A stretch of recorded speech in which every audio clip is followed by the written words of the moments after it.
Jedi.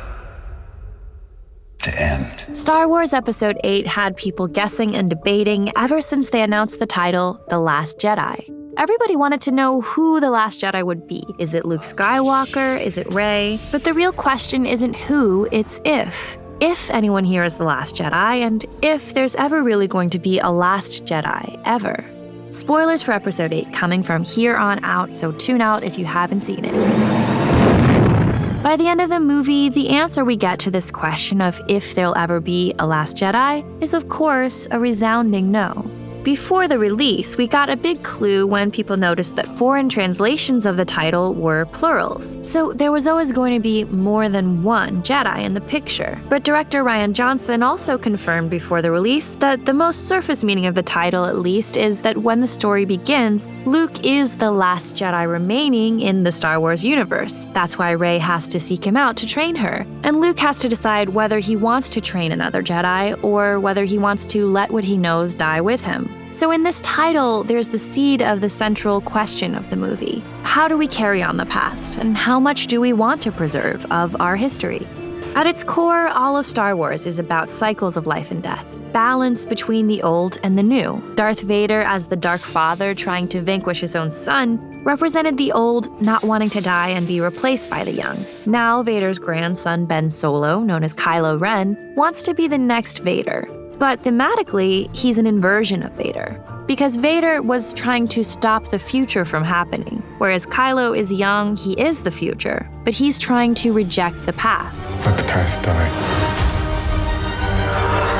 Kill it. Like all Star Wars, The Last Jedi reminds us that we have to let the old die when it's time. So now we have to watch even Luke Skywalker pass away, disappearing into the Force as Yoda once did. Both Rey and Leia understand that Luke's peaceful passing isn't a sad thing. During her training, when Rey reaches out with her feelings to understand what the Force is, she sees death and decay feeding the growth of new life. But Kylo takes the idea of letting the old die to an aggressive extreme. So Kylo's aggressive desire to murder the past reveals that he's not letting it die at all. He's holding on to rage and bitterness towards the past. We don't get a good explanation for why he has so many issues with his parents and his childhood. For Kylo Ren to be such a bad guy, it means really that Han Solo and Princess Leia had to have been terrible parents. I mean, like... I agree. Yeah. But The Last Jedi does reveal one major way that Ben Solo felt betrayed by the older generation. Luke briefly thought about killing Ben after witnessing how much darkness was present in his nephew during training. Luke drew his lightsaber on his apprentice, an unthinkable act of aggression for a Jedi who vows to only use the Force for knowledge and defense. We can see in Kylo's vicious anger toward Luke that he hasn't forgiven his uncle for failing him. Kylo speaks of a new world free of the old orders, without the Jedi and the Sith, without the Rebellion and the Empire. And sure, maybe there's something appealing sounding about getting away from the simplistic world of twos, the constant back and forth between overt dualities like good and evil. But Kylo is way too angry, much too full of emotion about the past, to really be imagining building some kind of peaceful future. And Rey sees through his rhetoric to understand that he really just wants to destroy his enemies. He wants his half to dominate the other, whereas she gets by now that the Force is balance. And just as there has to be balance in the Force between all things, including the dark and the light, there must be a strong relationship between the past and the future. The young have to understand how to respect and learn from their elders, while also getting ready to let them go when it's their time. You must learn the ways of the Force, if you're to come with me to Alderaan. Even if Kylo's got ulterior motives, his words about escaping the constant pull between the Jedi and the Sith are also very much where Luke's mind is at when we catch up with him. Luke is damaged by his own past, grappling with his guilt for failing his nephew. And a lot of the film is about Luke's considering whether the Jedi traditions should die.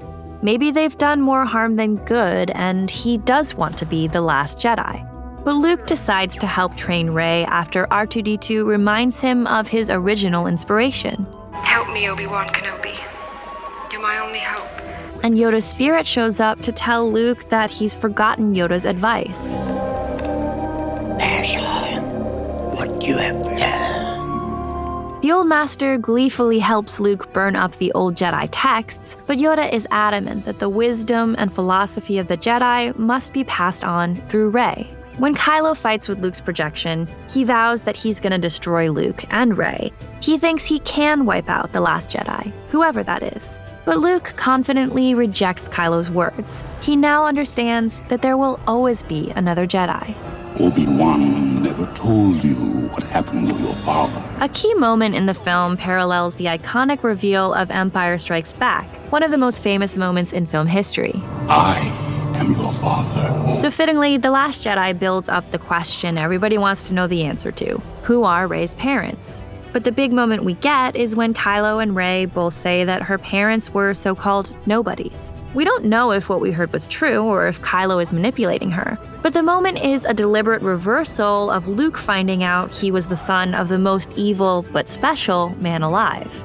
Emotionally here, we're being told that it doesn't actually matter who Rey's parents are. She's a Jedi because of what's within her. And that's also the symbolism of the sequence when she goes into the underground cave and sees a long line of versions of herself in the mirrors. She asks to see who her parents are, but instead she only sees herself. So Rey's power and her place in this story isn't about being born into greatness. It's about seeing and trusting in something inside her, something that in some form is within all of us, no matter where we come from. So with these choices, The Last Jedi is maybe trying to correct a subtle form of elitism that's been a part of Star Wars at times. The idea that Luke and Leia and Anakin and Kylo Ren were born special because of that Skywalker blood.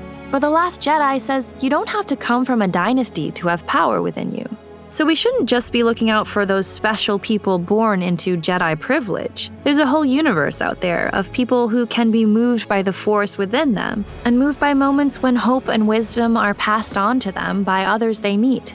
The closing scene affirms all of this. We see the poor slave boy who helped Finn and Rose earlier, listening to stories of Luke Skywalker. We discover that this boy is Force sensitive, and he's looking up at the sky dreaming of his future just as Luke used to, as Yoda scolded him for, and does again scold him for in this movie. All his life as he looked away to the future, to the horizon, never his mind on where he was.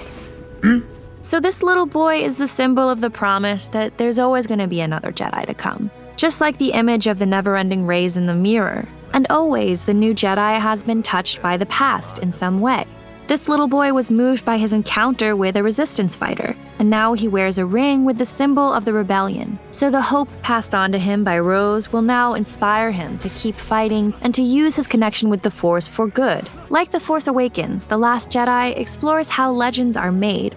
The legend of Luke Skywalker inspired Rey, and now a new legend of the fight we saw between Kylo and Luke inspires this young boy. Just as this movie's story of hope overcoming evil might reach any number of young souls in the cinema. And that's why there will never be a Last Jedi. There will always be a new hope, and the wisdom of the past will be passed on in our stories to help the next Jedi. May the Force be with you.